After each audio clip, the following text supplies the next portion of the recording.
Hello everyone, this is Koda giving you a shoutcast in a game between mousesports' Hasu versus fnatic MSI's KawaiiRice. So here we have KawaiiRice spawning as the yellow Terran player, and I just realized that's what KR stands for, KawaiiRice. Meanwhile, we have mousesports Hasu using the mousesports account playing as the blue Protoss. So this is Protoss versus Terran here on Shakura's Plateau. And this looks to be, is it the version? No supply depot. I don't know why that always seems to be the case where it's never the same exact version of Shakura's Plateau when they play on Shakura's Plateau. Perhaps I should have provided the map pool myself, but it is the smiley face version of Shakura's Plateau. No supply depot on the ramp though. Some players were wondering, or some viewers were wondering, why some of the versions do have supply depots. It's to prevent any wall-ins against a Zerg player, as since you know exactly where your opponent's going to be, at least on the far side of the map, you can try to wall in against your opponent and then make them not be able to transfer drones or queens over to the natural expansion, and then they end up losing it. Now, we have KawaiiRice spawning as the yellow Terran player on the bottom left-hand side of the map. Meanwhile, we have Mouse Hasu spawning on the top right-hand side as the blue Protoss. And production-wise and strategy-wise, this is the game 1 in a best-of-3 matchup. So we'll see if they try to do anything out of the ordinary or if they just try to play straight up. I'm not sure how familiar these two players are with each other. fnatic and mousesports are two pretty well-known clans, but I'm not sure if they have that much daily interaction and even play on the same BattleNet servers, as a probe now going to be walking up the ramp in just a moment in order to gain sight and figure out what is going on inside the base. The barracks will be up in just a moment, and interestingly enough, we do not have a refinery coming in from KawaiiRice, so it looks like he will be trying to go for a very, very early, very aggressive expansion attempt, and only using Marines. So this is going to be a fast expansion attempt. Sorry, not aggressive expansion, just a fast expansion attempt. Meanwhile, mousesports' Hasu going to instead use cybernetics core and may try to put in some 4-gate pressure early on. You can see the Marine now trying to get some damage onto the probe. The probe was able to gain sight of the command center as it's being built. The probe may try to back around the far side. It may not be able to escape at all. The probe does have a little bit of a lead there and finally getting taken down. So the Marine able to get the final shot in the back as the SCV is still wandering around looking for his opponent. Now, Hasu going to be able to set up a Zealot here, and as soon as that Zealot is out, that is going to help out tremendously to be able to stop and deny any scouting information from KawaiiRice. We'll see what KawaiiRice decides to do at this stage in the game, as he's going to be able to come up, and now he does see an additional gateway coming in. Does he see it? Yes, he does see an additional gateway. He needs to click on that building to make sure that it is in fact a gateway and not perhaps a Stargate or a robotics facility. And now going to come back over here, we can see that the chrono boosting is happening on that warp gate research, and he was able to come by. I wasn't sure if I saw that little yellow outline that indicates that he did click on the building, but as soon as a sentry comes out, the SCV's days are going to be numbered, as the SCV with that range of 6 able to easily shoot it in the back and destroy it. Back over here, we are getting a bunker in play. One bunker with 4 Marines, more units still being trained, and now going into triple racks play, as apparently there was a lag spike all of a sudden in the game, and now SCV is being transferred to the low ground. So it's going to be mass Marines to try to fend off any early gateway pressure, as now we see a proxy pylon being warped at the 3 o'clock or 9 o'clock expansion location. So Hasu is going to be trying to move out with a bit of pressure. Where are those additional gateways, though? I do not see them, and I cannot imagine that Hasu is actually going to try to do 2-gate pressure. No, expanding at the same time, doing 2-gate pressure, but not an all-in pressure by any means, setting up his own expansion as well. So this is going to be more of a keep honest, keep check scouting attack force in order to make sure that KawaiiRice doesn't just continue to build up more and more SCVs and try to get an even stronger economic advantage by either taking this expansion here or this expansion here. Now, Marines are in play. The Sentry does have enough for a Guardian Shield, and this is going to be very, very difficult as the Marines now coming over to fight. There's that Guardian Shield already as the SCVs are now coming in a bit to engage, and oh, the Sentry was taken down. The Sentry was adding 2 armor to all of those units, so being a little bit unfortunate in losing that early Sentry, and by losing that early Sentry and not being able to micro it enough, I do not think that Hasu will be able to charge up that ramp once more. You can see more gateways are being warped in and trying to be added. Also, another Sentry sitting back over here, making sure that no Marines were able to slip by and also be able to get a force field. So a very small keep on his force in order to make sure that KawaiiRice doesn't come out of his base anytime soon, and if he does, he has proper time in order to get the necessary defense as probes are being transferred over as well. 31 probes versus 33 SCVs, but there are 2 mules in play, giving a stronger economic boost to KawaiiRice, currently sitting at 1,400 resources compared to about 1,200 resources at this stage in the game. More Zealots and Sentries being added on continually as we are now getting into that robotics facility. Hasu most likely will be transitioning into Colossus after getting an Observer first. Meanwhile, KawaiiRice needs to transition away from mass infantry and now is getting that factory there. He needs to get Medivacs and Vikings, most likely to be able to handle any Colossi, and you are getting a lot of tech labs, 3 additional tech labs and 1 additional reactor. So it's going to be mass Marine, but mostly mass Marauder. So it's going to be a very good combination in order to deal with a lot of the gateway units, and the Sentries, the Stalkers, and the Zealots, but it's not going to be that useful against any of those Colossi or Immortals that may be coming out a little bit later. The Stalkers are already looking to take a 3rd expansion, so Hasu already trying to move into the mid game and getting a strong economy and just trying to make sure that he can get a large number of gateways up and running. And if he's able to get a large number of gateways up and running, Protoss is just very, very difficult to try to slow down after that point. Marine now looking around does see a proxy pylon here. Not quite sure why a quick Zealot now going to just easily take down that Marine, as this pylon will get destroyed very easily eventually as an Observer now makes its way down. So 1 Zealot now looking and hunting for this 1 Marine now. The Marine just wandering around the Zealot and perhaps got a little bit of sight on it, but not very much at all. Observer of Hasu just able to sit inside the base now and just looking very, very pretty inside the base, and knows when exactly that KawaiiRice will be moving out with this army and infantry force. It looks like the Marines are going to be trying to activate the Xel'Naga watchtowers. No, and not going to activate the Xel'Naga watchtower, just going to get shot in the back by a Stalker instead, and down goes the Marine. 1 pylon has been destroyed there, but already a 3rd expansion being set up here, and at some point, I believe another expansion could be set up here as well. Hasu has already cleared out the backdoor rocks leading into this low ground, upside down smiley face expansion on the 12 o'clock location there. Apparently, KawaiiRice suffering from allergies just like I am and needed to pause the game because of massive, massive sneezing. Now, we are getting that 3rd base into play.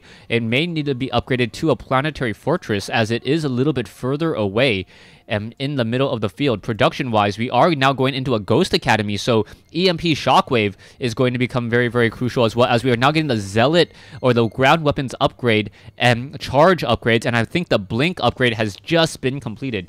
Now, some people wonder, why do people go for Blink first before charge?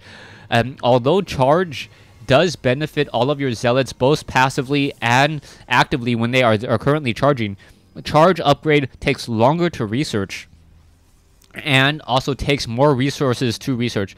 Also, blinking with Stalkers is a very, very beneficial effect, as the Stalkers are able to get a lot more longevity out of themselves if they're able to blink and try to pull away and get some distance between themselves and the rest of the army. Army-wise, though, you can see the Terran player sitting at about 4,000 resources. Same thing for the Protoss player. Both players sitting at 4,000 resources, as a drop now going to be coming into play, and there's nothing nearby except for 5 gateways. The cooldown still having a long way to go, so these units are going to be able to stim in and just get a lot of damage very easily. Now going after probes. getting a lot of damage over here. The units are going to be in full retreat, as we are now getting Zealots and Sentries perhaps down over here to try to intercept an additional attack force. Pylons, Zealots are now battling it out. Probes are going to be coming in and now trying to get that kiting distance between those two, but the Stalkers do move very, very fast. So the Stalkers are able to engage much more quickly, as another force field trapping KawaiiRice over here. Nicely done. And I was thinking that a nice two-prong attack by the Terran player would put him out on top. But a very, very nice just presence of mind for Hasu to be able to handle the harassment up here on the high ground. And a Marine Marauder push here. So that was beautifully done by Hasu. And now KawaiiRice needs to come back and rethink his strategy. Level 2 weapons upgrade now coming in for the infantry units, as more barracks are still being added. You can see the sheer number of production buildings. Also getting a tech lab here. The Ghost Academy is completed, but no research just quite yet, as I do not see a ghost anywhere inside this army right now. We are getting 4 medevacs, and 4 medevacs, 2 of those medevacs now staying on the ground, 2 staying in the staying with the ground army, excuse me, as 2 may be moving out for a drop at some time. But there are plenty of Stalkers here. The Stalkers also have a lot of benefit on Shakura's plateau, just because they're able to get and blink up onto the high grounds and low grounds with the help of these Onaga watchtowers. Zealots and Stalkers now slowly pecking away at these rocks. The planetary fortress is already up and running. This one particular refinery in a very, very bad location, just because of the placement on that missile turret, as a drop now going to be coming into play. There you go. Sees the units. The probe able to escape just in time, as the Marauders and Marines going to perhaps just load back into the medevacs. They do not want to try to engage. This is a very, very small tactical insertion force, and it cannot really deal with the majority of this Protoss army here. And now this is going to be very, very bad news once again. The sheer size of this army of Hasu going to make sure, and now blinking to save away those lower hit point units. But very nice by KawaiiRice, making sure to focus down the lower hit point units there. And now taking a look at the losses. 4,000 losses versus 3,250. As we are now going into a Templar Archives. The longer this game goes, the more and more I think that Hasu is going to be able to come out on top, unless KawaiiRice does some amazing ghost play. We do see a decent number of ghosts now out in the field. They are upgraded to 1, able to deal 24 damage per attack, as Zealots now quickly coming in as well. The Marauders coming in, taking down a Zealot, and now taking down a Stalker as well. The Marauders need to pull away. I believe the Zealot's just going to turn around, finish off the Marauder there, and now finish off the rest of the Zealots. The main infantry army now coming in. No siege tanks at all. And as I say that, a siege tank and siege tech now being researched, so haha on me. Hasu now making its way out, trying to allow for additional ways to get in and around this map. Marauders and Marines are going to be coming in, and now, Hasu doing a very quick blink, pulling back with those units there. There are some Dark Templars, no High Templars, as those Ghosts are now need to lead the charge. Get some nice EMP shockwaves to reveal the Protoss Dark Templars, deny energy, and there you go. There's one EMP shockwave, 2 EMP shockwaves, another EMP shockwave needs to hit the back of the line there for those High Templars. Stalkers are blinking back and forth. Feedback hitting the medevacs, and the medevacs are essentially just dropships now, as more Zealots are coming in. But very nicely done. The medevacs are trying to get back into this game, and wow, beautifully done and beautifully played by KawaiiRice. And now it looks like KawaiiRice is going to clean up this expansion here. You can see that the food difference, 186 versus 97, as the Ghosts are now picked apart. There is 1 Dark Templar in this group, and that is going to be a problem, but the Nexus has already been shot down there. Stalkers are now coming in. The Marauders are all just getting sacrificed, and Wolf get finished and cleaned up there, but the Terran player still has the larger army at this stage. A Marauder now trying to finish off that last Stalker there, and now, Stalkers finishing off the remnants of this group of medevacs. Yeah, the medevac, unfortunately, is slower than the Stalker, and there is no way to research increased movement speed. I think it's the only unit that doesn't have increased movement speed that is also a transport ship. Warp Prisms and Overlords both have the ability to move faster than Stalkers Or is it? No, that's not as faster than Stalkers. I think just faster than the medevac. Anyways, oh, a nice quick blink over here as the command center now getting picked apart. Perhaps the Marauders and the Marines need to come in over and try to offer a little bit of protection. SCV now repairing as the main force is going to be moving out. You can see a lot of units down over here. Zealots, and a decent number of them. They are upgraded fairly well, and now High Templars as well. No sight up onto that high ground just quite yet, as the Siege Tanks are now getting into position. The High Templars, however, going to be able to get a decent amount of Psystorm very, very easily. Marauders finishing off those Stalkers with little to no issue at all. The Ghosts, oh, getting an EMP Shockwave, but not hitting any of the units there. He needs to really scanner sweep in order to try to deal any damage. That was a blind EMP Shockwave. That really didn't do anything at all. More Zealots now coming in, being warped up onto the high ground. Siege Tanks are now coming in. There's a feedback onto that leading Ghost. Psystorm now pushing in, and that is a bit of a problem there, as the units are now going to continue to try to push their way forward. Another EMP Shockwave. No more EMP Shockwaves as I can see. There is another Psystorm, and KawaiiRice is over pushing his advantage now and taking a lot of damage. More feedback getting hit back and forth. Stalkers are trying to blink away, but they are not really able to blink far enough away, as the Siege Tanks now falling to a Dark Templar.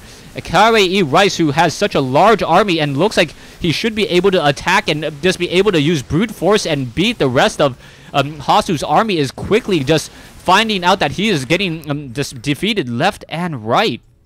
Base-wise, though, it is 3 bases versus 3 bases now, as a fresh new group of units come into here. And I do not know how Hasu has been able to consistently hold off such a large army with such a small attack force, but he's been able to do so, and very, very effectively as well. Marauders now going to be dropping into the mineral line over here, but there are already Dark Templars and Stalkers coming over to, and Zealots to stop this harassment, and that is not going to work out at all. I still do not see any Ravens in the field, and you cannot really win out without the Ravens. There's the feedback onto the Medivacs once more.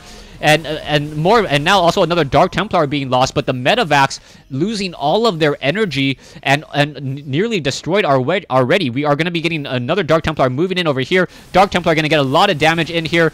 Zealots looking to finish off, but no, quickly falling apart as the probes are now getting destroyed. Siege Tanks now turning around back over here, trying to fight against these units. Siege Tanks sieging while Zealots are directly next to them, and that was another mistake by KawaiiRice, but it looks like Hasu is going to be in a bit of trouble. More units are warping in along the high side. There's a lot of High Templar there. They're going to be sitting there for quite some time, and perhaps after enough time has elapsed, they will have enough energy to cast Psystorm. And KawaiiRice just using massive amounts of, massive numbers of Marauders and Marines able to finish this off, and it looks like Hasu isn't going to be behind. We are going to get some High Templars. The High Templars do have a fair amount of energy on them already at 74, 75. Where's the Psystorm? It's got to be coming in. There's one Psystorm.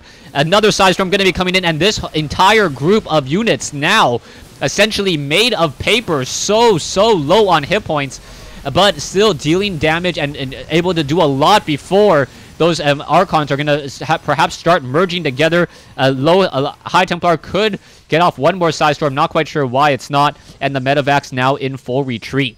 Income-wise, we are sitting at, 2,000 total resources versus 1,100. There is an expansion here, but that is just a skeletal crew. And oh, look at that. A nice Dark Templar holding position straight underneath a command center, and the Dark Templar unable to just able to deny that expansion there. So it is only this expansion here and this expansion, but mousesports Hasu Ob says GG. So KawaiiRice taking game 1 in this best of 3 matchup over Hasu. And thanks for watching, thanks for listening. I hope you guys enjoyed this 1v1 replay between Hasu and KawaiiRice. Stay tuned for game 2.